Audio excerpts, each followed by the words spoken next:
Bonjour, alors ici c'est Jean-Loup pour le collectif pour une sécurité sociale de la mort. Hier, j'étais au festival à Die qui s'appelle Écologie au quotidien, c'était les 21e rencontres, et il y avait une table ronde où on a parlé du funéraire autrement.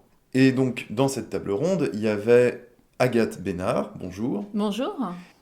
alors donc, tu es à la fois opératrice funéraire et à la fois tu as créé une association qui s'appelle Thanatosphère. Est-ce que tu peux nous parler de cette association? Oui, alors Thanatosphère, ça a été créé, on l'a créé à Valence l'année dernière, en janvier dernier.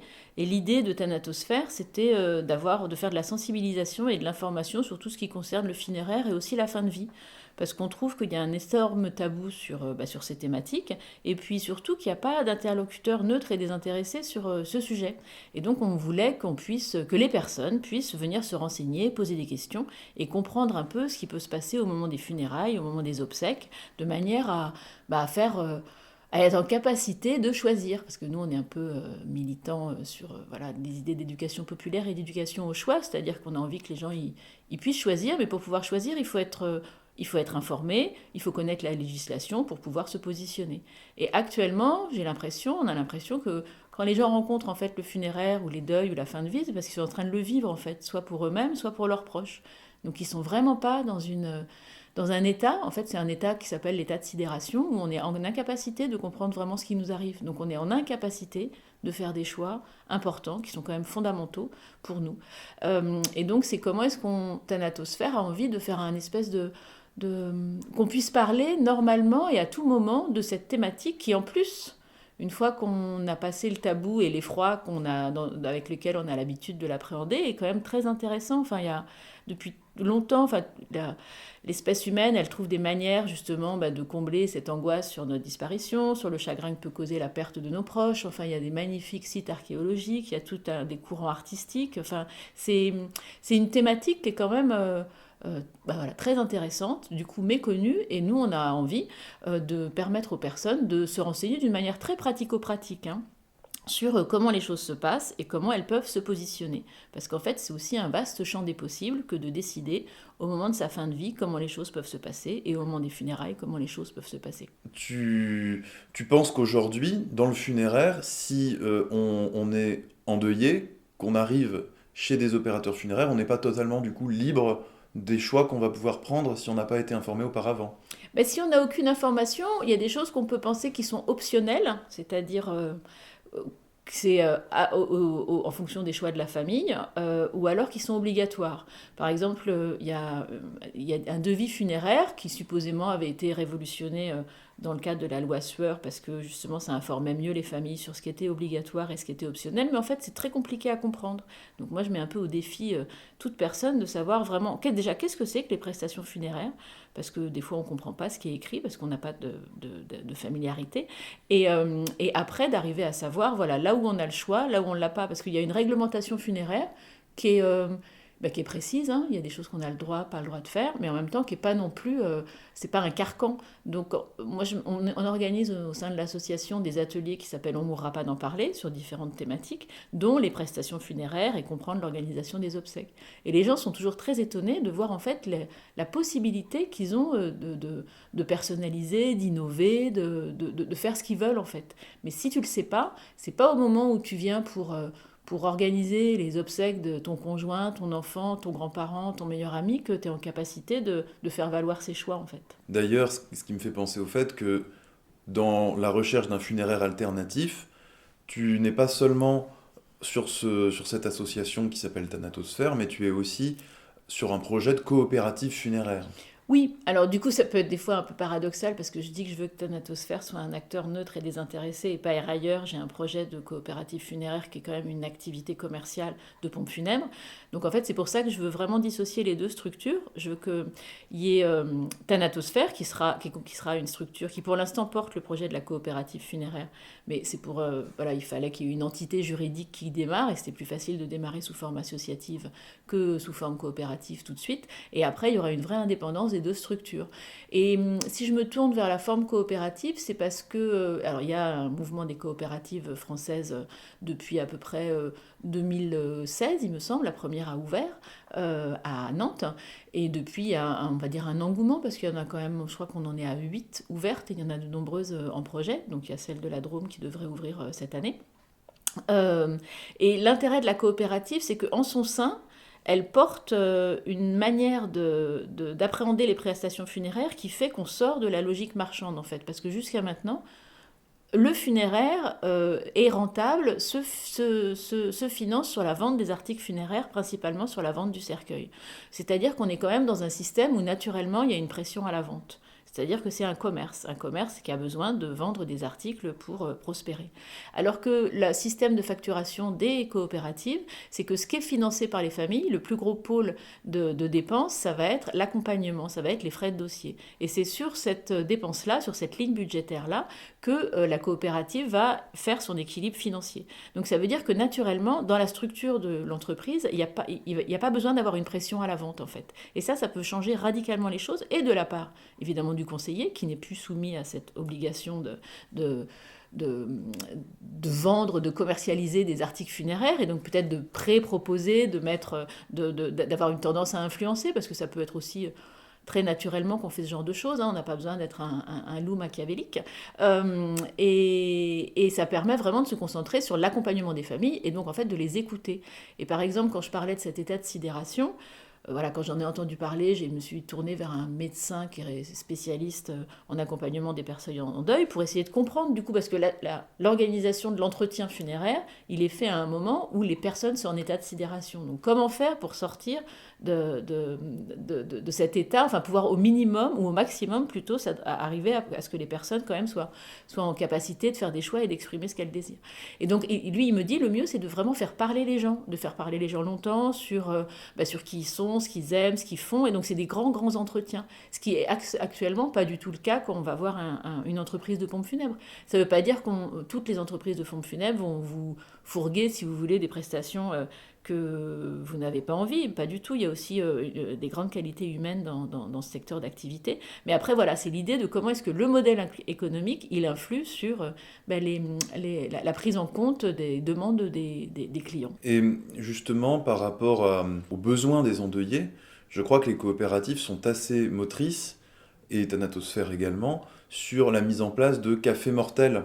Oui, nous on en organise beaucoup, donc l'idée c'est qu'on puisse parler, généraliser, banaliser. Alors quand je dis banaliser, ça ne veut pas dire que on va banaliser l'impact que peut avoir une fin de vie, la peur de la mort, le chagrin lié à un décès, tout ça. Mais ça veut dire qu'on va rendre habituel le fait d'avoir des discussions autour de la mort et autour de comment est-ce qu'on a envie d'être inhumé, et tiens, j'ai été au cimetière, qu'est-ce que c'est le cimetière? Est-ce que ça serait pas aussi un espace public sur lequel je pourrais donner mon avis à mon maire, à mon conseil municipal? Enfin, que ce soit, qu'il n'y ait pas de relégation du secteur funéraire, des prestations funéraires, et finalement aussi des défunts dans un espèce d'espace qui ne serait pas la société.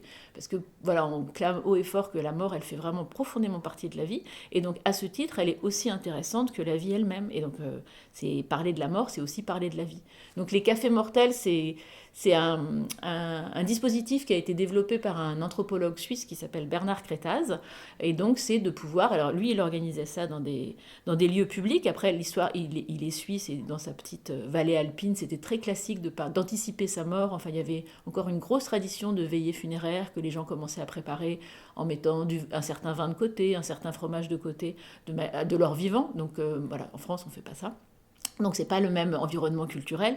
En tous les cas, il y a souvent dans la sociabilité de bars, on va dire, de nuit ou de lieux publics comme ça, il y a aussi la possibilité d'avoir des grandes confidences, parce que c'est pas forcément des gens qu'on va revoir. Et donc il y a cette intimité de fait qui s'installe et sur lequel nous on s'appuie, c'est-à-dire que dans nos cafés mortels, on dit aux gens, en fait, on n'est pas dans un groupe de parole où il y a le secret de ce qui va être déposé et tout ça, c'est un lieu public, donc du coup, vous allez dire des choses forcément intimes, donc du coup, vous décidez ou pas de vous présenter, c'est vous qui vraiment choisissez ce que vous allez nous laisser savoir de votre personne. En tous les cas, ici, les gens peuvent se lever, partir, intégrer le groupe alors que ça a déjà commencé. Et le principe, la grande consigne, c'est de parler en son nom propre d'émotions qu'on a pu vivre et de situations, et de jamais, jamais revenir, rebondir, éclairer, interpréter un témoignage qui a été donné. Il y a vraiment une grande qualité d'écoute.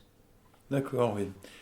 Et justement, par rapport à cette qualité d'écoute, si je reviens sur la question économique, est-ce que aujourd'hui, précisément, il n'y a pas un problème dans la façon dont le monde funéraire est construit en général, sur justement, mais ça revient à ce que tu disais tout à l'heure, sur le temps des pompes funèbres qui généralement est un temps où il faut être rentable, où il faut gagner du temps. Est-ce que par exemple ce qui est mis en place dans les cafés mortels, est-ce que ça montre pas que peut-être, nous c'est ce qu'on porte, trouver des pistes qui permettent de faire en sorte que les familles n'aient pas à payer au moment des obsèques, mais tout au long de leur vie de manière généralisée, est-ce que ça permettrait pas de réimpulser justement ce temps spécifique au moment du deuil sans avoir à penser à des questions d'argent?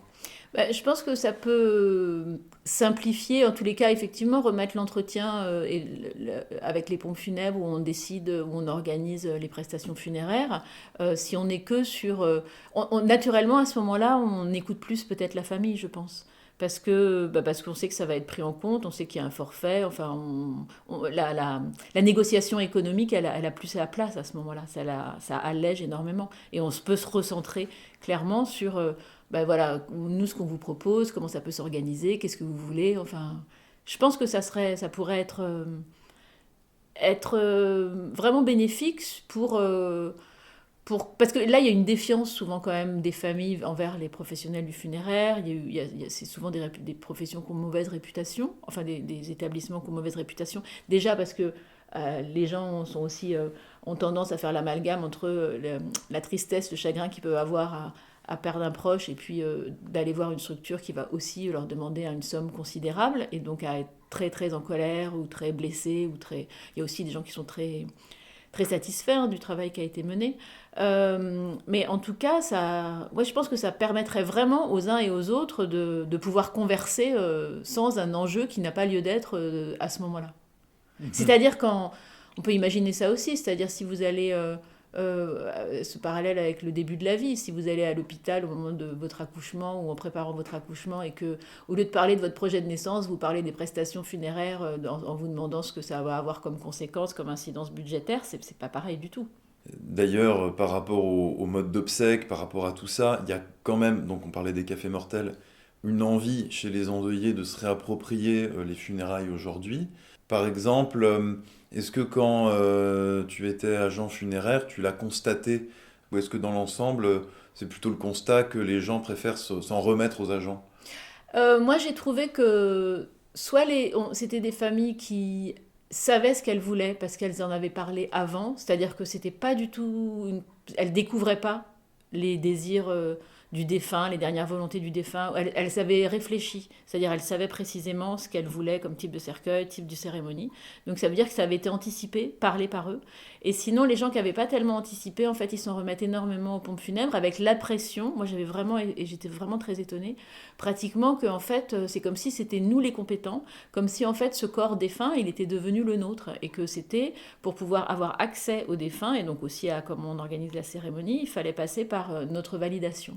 Et ça, j'ai trouvé ça vraiment fort. Enfin, même des gens qui demandaient est-ce qu'on aura le droit de toucher le cercueil. Enfin, alors que voilà, c'est quand même une personne, un proche, c'est eux qui achètent le cercueil, c'est eux qui organisent la cérémonie. Nous, on est juste là on est des organisateurs, on n'est pas les législateurs qui valident ou non tel ou tel type de pratique et que c'était devenu comme ça. C'est-à-dire que les gens, ils n'ont plus aucune légitimité en fait à décider, à être décisionnaires, à être des acteurs responsables à ce moment-là. Et ça, j'ai trouvé ça...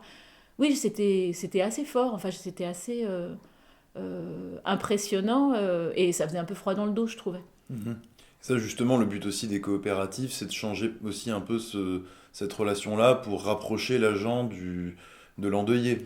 Oui, et puis c'est des choses qui peuvent se faire très facilement. C'est-à-dire que tout d'un coup, on dit aux gens, mais comment vous voulez faire? C'est-à-dire que les gens viennent peut-être en demandant comment ça doit se passer, parce que il y a l'impression qu'il y a vraiment une réglementation funéraire qui est extrêmement lourde, ce qui n'est pas le cas. Enfin, on confond un peu la procédure et la convention, si vous voulez, et la réglementation.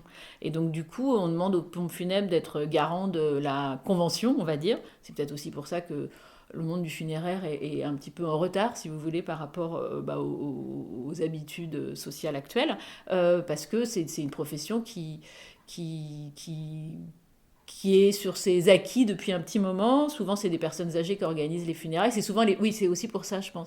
C'est souvent les personnes les plus âgées qui organisent les funérailles des autres, parce qu'il y a leur conjoint. Après, donc c'est quelque chose je pense qu'ils ont aussi leurs valeurs d'antan, qui sont toujours mises en pratique. Donc peut-être qu'il y aura quelque chose aussi à ce que des gens plus jeunes aussi se sentent légitimes à s'occuper des obsèques des uns des autres et à prendre ça en charge.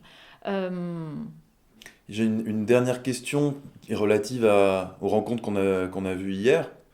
Euh, il est question de funérailles écologiques, justement parmi les mouvements un peu d'endeuillés qui essayent de reprendre en main la question des funérailles et des obsèques. Il y a beaucoup cette question de je veux me réemparer de mes obsèques, notamment pour ne pas laisser derrière moi de traces qui nuisent à l'environnement. Est-ce qu'aujourd'hui, dans les conditions actuelles, c'est possible d'avoir des funérailles écologiques?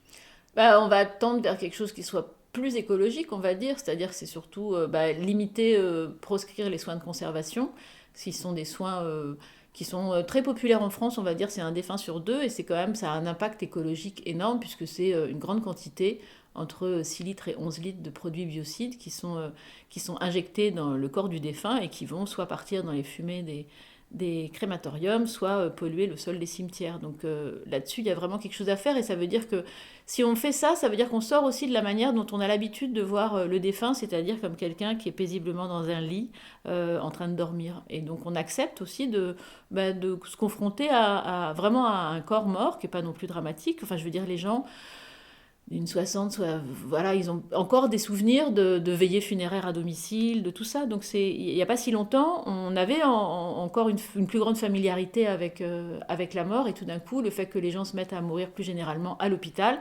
et que la mort soit devenue une affaire médicale, on a complètement perdu ce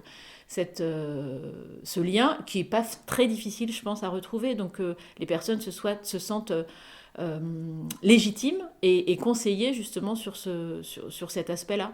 Donc après, il va y avoir le choix du cercueil, c'est-à-dire qu'il y a des possibilités d'avoir des cercueils en carton qui en même temps peuvent venir de très loin. Enfin, c'est ça, il faut se renseigner sur qu'est-ce que ça veut dire. C'est comme avec l'alimentation ou avec les vêtements ou tout ça, qu'est-ce que ça veut dire écolo, et de se poser les bonnes questions. Donc de nouveau, c'est comment est-ce qu'on se pose les bonnes questions. Donc pour ça, il faut se renseigner, s'intéresser au sujet, et puis commencer à recouper les sources et les informations en fait. Donc c'est ça, c'est que ça devienne un terrain qui soit intéressant. Je pense que si les gens qui sont écolos, quand ils construisent leur maison, ils font cette recherche de savoir quels sont les matériaux, quels sont ceci, quels sont cela, on peut aussi se poser ces mêmes questions en anticipant au moment des funérailles, parce que voilà, les funérailles, on va tous en avoir besoin.